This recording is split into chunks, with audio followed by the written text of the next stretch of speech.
Salut, c'est Karim, merci de me retrouver pour cette 4e vidéo. Je reviens vers vous puisque j'ai eu quelques rendez-vous cette semaine, donc on est le 9 septembre, j'ai eu quelques rendez-vous cette semaine, j'en ai encore dans les prochaines semaines, donc je pense que c'est le meilleur moment pour faire un point. Je pense que j'en ferai a priori un par semaine sur les 3 prochaines semaines pour pouvoir partager un petit peu avec vous les différents rendez-vous que j'ai eus. Et vous expliquer un petit peu comment se passe aujourd'hui mon protocole pour la sleeve et comment se déroule toujours le bilan.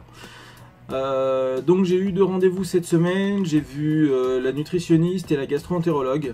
Donc la nutritionniste, je l'ai vue, c'est la 2e fois que je la vois, donc c'est un rendez-vous maintenant mensuel que j'ai avec elle.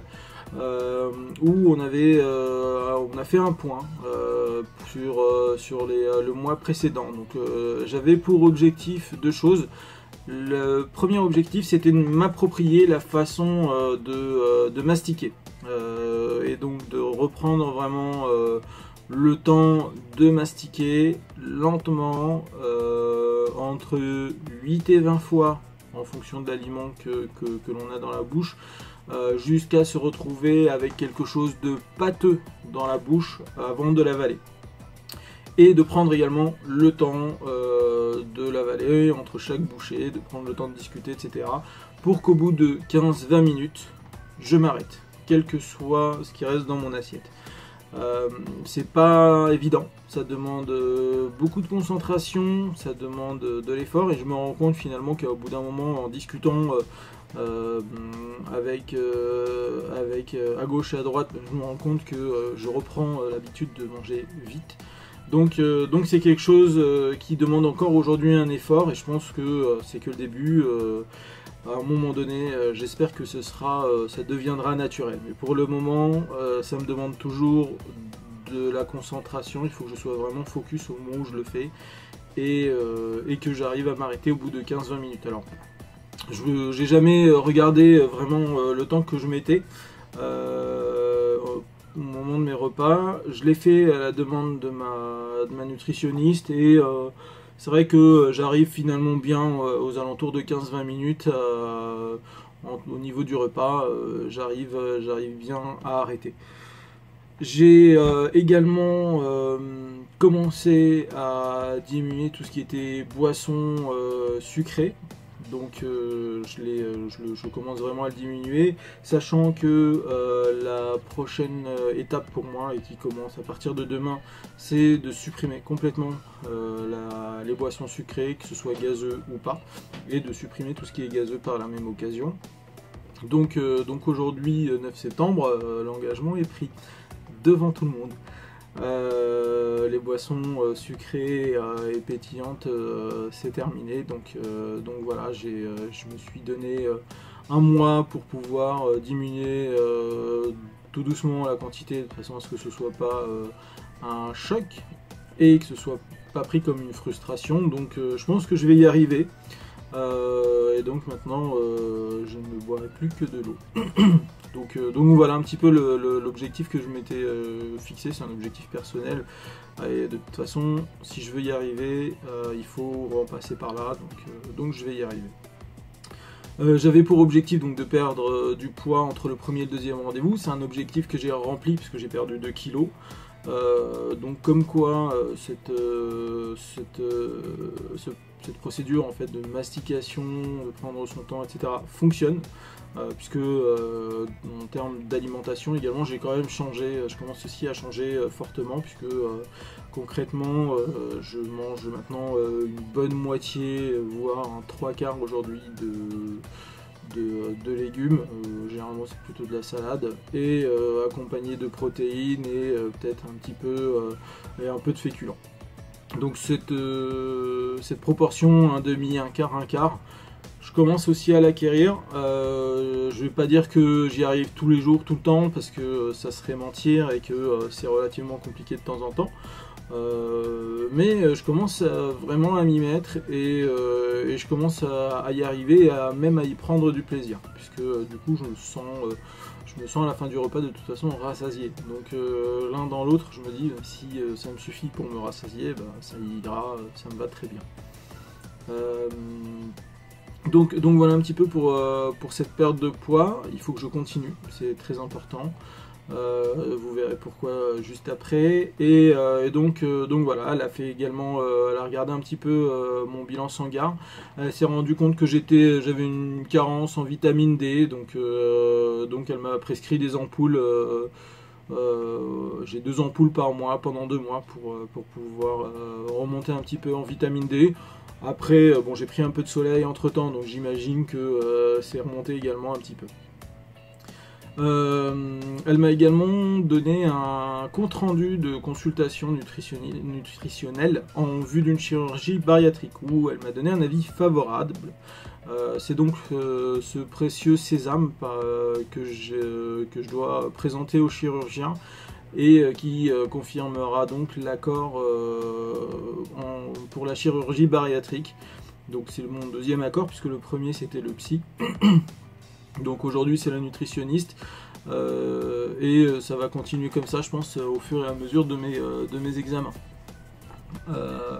Et le dernier point que j'ai abordé du coup avec elle, c'est le suivi mensuel que je considère, moi en tout cas, obligatoire avec la nutritionniste pour pouvoir avoir les meilleurs résultats possibles avant et après l'opération. Je pense vraiment que c'est important de se faire suivre au minimum la première année, le temps d'acquérir les bons réflexes et de s'assurer que ça fonctionne bien et que la perte de poids elle est réelle, elle est maîtrisée et elle est continue sur l'ensemble du process. Et donc je vais avoir mon rendez-vous mensuel avec elle pour pouvoir justement assurer un suivi avec elle. Donc c'est je pense nécessaire, et moi en tout cas je vous le conseille fortement si vous y mettez. Voilà un petit peu pour le rendez-vous avec la nutritionniste. Donc j'ai rendez-vous avec elle dans un mois, ça doit être je crois le 5 septembre, le 5 octobre pardon. Donc quelque chose comme ça. Donc je reviendrai avec vous pour pouvoir en discuter un petit peu avec vous, puisque à ce moment-là, normalement je la reverrai et j'aurai une date d'opération. Donc voilà pour la nutritionniste. J'ai eu rendez-vous avec la gastro-entérologue. On a fait une échographie du foie et des voies biliaires. J'ai pas de soucis général. Le seul point important, c'est que j'ai une stéatose hépatique, ce qui veut dire que concrètement le foie est gras dû à mon obésité. Donc le résultat, c'est que vraisemblablement, en termes de conséquences, je vais avoir ce qu'on appelle un régime yaourt. Donc un régime yaourt, en fait, c'est un régime qui est à base de produits laitiers, de protéines et de légumes, donc 0 féculent, sur une durée de 10 jours à 3 semaines avant l'opération. Donc ça va être décidé avec mon chirurgien quand je le reverrai. Donc c'est un régime un peu plus sévère que celui auquel je suis actuellement. Je le teste également pour voir si c'est tenable psychologiquement, et donc voilà, de toute façon je pense que je vais pas y couper, et je m'y mettrai quand il faudra. Donc ça c'est la première conséquence de mon rendez-vous avec les gastro-entérologues. J'ai du coup un prochain rendez-vous avec elle pour la fibroscopie. C'est prévu normalement le 28 septembre. Et au niveau de la fibroscopie, en fait, il y a deux positions dans le milieu médical. C'est soit en anesthésie locale, soit en anesthésie générale. De ce que je connais de l'équipe qui va m'opérer, parce que c'est toujours la même équipe en fait qui m'opère, ça va être, je pense, une anesthésie générale. Et du coup j'ai rendez-vous avec l'anesthésiste le 18 septembre pour pouvoir voir avec lui l'ensemble de mes antécédents. Moi j'en ai pas, donc ça devrait aller vite. Voir également le bilan sanguin pour pouvoir s'assurer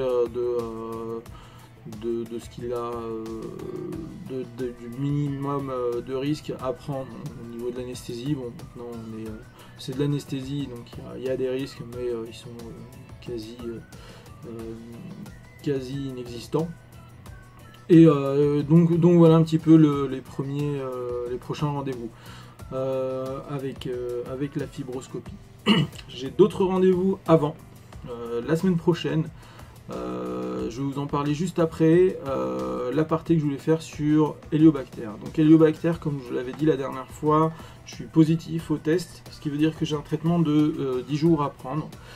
C'est un traitement a priori que je prendrai après la fibroscopie, qui est relativement lourd puisque c'est j'avais vu que c'était 4 comprimés, c'est 3 comprimés 4 fois par jour, et un autre médicament, un comprimé matin et un comprimé le soir.